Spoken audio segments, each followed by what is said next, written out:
शर्मा बर्मेक बर्साङ जिपिबाट मैले चाहिँ 4 वर्ष अगाडिदेखि डल्ले खोर्सानी खेती गरिरहेको छु र यसपालि पनि मजाले गरिरहेको छु।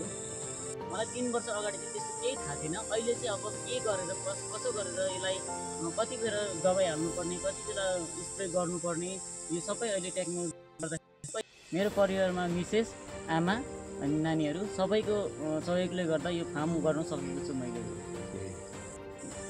पोहोर 2 साल अगाडि चाहिँ हामीलाई बेच्नुको प्रब्लम थियो, विथ होम डेलिभरी गर्नु पर्थ्यो। यसपालि चाहिँ हामीलाई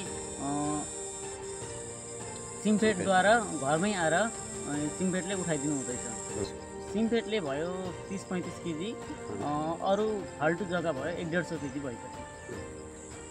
रेट चाहिँ सिम्फेडले 250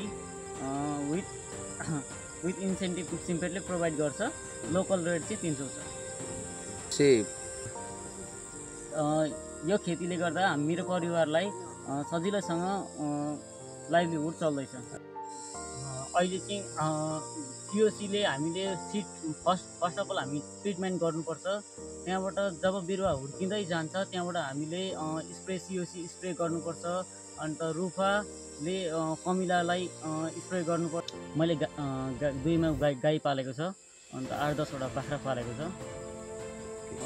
मेरो पहिला चाहिँ आत्माको थ्रुबाट फार्म स्कुल खोलेपछि चाहिँ यो मैले कन्टिन्यू गरिराखेको छु।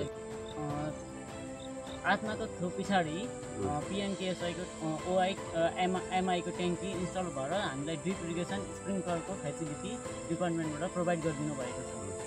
अफिसियल लेभलबाट चाहिँ technology BTM sir, deputy director sir horticulture, deputy director agriculture sir अनि अरू डिपार्टमेन्टले प्रोभाइड गर्नुहुन्छ।